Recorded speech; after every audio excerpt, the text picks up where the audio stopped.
हनुमान बहुत शक्तिशाली हैं, लेकिन उनका पूजन इसलिए है कि वो विनम्र बहुत हैं। जब लक्ष्मण को मूर्छा आई और भगवान ने सोचा कि मेरा ये सबसे बड़ा संकट कौन हर सकता है, देखो भगवान सबके संकट हरते हैं। भगवान के जीवन पे संकट आया तो उन्होंने किसको पुकारा? उन्होंने हनुमान से कहा कि तुम जाओ और संजीवनी लेके आओ। तो जब आकाश में हनुमान चले तो सूरज निकला हुआ था। आकाश में तो सूरज होता ही है, दिन कभी डूबता नहीं है। हमारी माँ पृथ्वी हमें गोदी में लेकर हमारे पिता सूरज की ओर से पीठ कर लेती है। माँ को दोष दे नहीं सकते तो पिता को दोष देते हैं कि दिन डूब गया है। दिन कभी डूबता नहीं है, दिन तो निकला रहता है। सूर्य कभी अस्त नहीं होता। कैलाश भैया ने गाया, क्या बात है, क्या बात, क्या कभी अंबर में। तो बेटा सूरज कभी डूबता नहीं है। तो सूरज आकाश में मिला, और अगर सूरज इधर निकल जाता जहां लक्ष्मण लेटे हुए थे तो भगवान के जीवन का सबसे बड़ा संकट आ जाता। उनका भुजा जैसा भाई, जिसे वो अपनी भुजा कहते हैं दाहिनी, वो पृथ्वी छोड़ जाता और भगवान सहन न कर पाते। तो इतना बड़ा काम करने गए और कितने ताकतवर थे, पंच तत्वों में से एक पवन के बेटे हैं।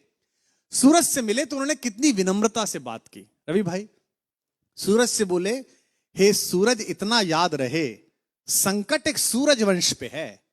ये नहीं कहा कि मैं तुम्हारे लिए प्रार्थना कर रहा हूं, तुम्हारा ही खानदान है ना, सूर्यवंशी राम का भाई परेशान है, तुम भी सूर्य हो तो आप ही के खानदान का काम करने जा रहा हूं। विनम्रता देखना आप कितने पोलाइट हैं, है ना। ये सूरज इतना याद रहे संकट एक सूरज वंश पे है, लंका के नीच राहु द्वारा आघात दिनेश अंश पर है।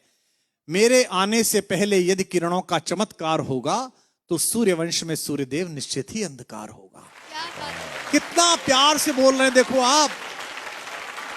इसलिए छिपे रहना भगवान, जिसने राम के अलावा किसी को भगवान नहीं माना वो हनुमान सूर्य से कह रहे हैं, इसलिए छिपे रहना भगवान, जब तक न जड़ी पहुंचा दूं मैं, बस तभी प्रकट होना भगवान, जब संकट निशा मिटा दूं मैं। आशा है स्वल्प प्रार्थना, ये जरा सी प्रार्थना सच्चे जी से स्वीकारोगे, आतुर की अर्थ अवस्था को होकर करुणार्थ निहारोगे। 8 लाइन की विनती के बाद धीमे से अपना विजिटिंग कार्ड दिया सूरज को। शक्ति पाना, यश पाना, लेकिन विनम्र रहना। आशा है स्वल्प प्रार्थना ये सच्चे जी से स्वीकारोगे, आतुर की आर्त अवस्था को होकर करुणार्थ निहारोगे। अन्यथा क्षमा करना दिनकर, अंजनी तने से पाला है, बचपन से जान रहे हो तुम हनुमत कितना मतवाला है। अन्यथा क्षमा करना दिनकर, अंजनी तने से पाला है, बचपन से जान रहे हो तुम हनुमत कितना मतवाला है। और धमकी भी कैसी दी। ये जो रवि भैया खड़े हैं ना आपके बगल में, इनके इलाका जहां से शुरू होता है वह धमकी ऐसी दी जाती है कि इतना गोली मारेंगे कि खोखा बेच के करोड़पति हो जाइएगा। लेकिन हनुमान जी ने कैसी धमकी दी, कितनी विनम्रता से। ऐसा कोई नहीं बोलता, ऐसे बनना सब।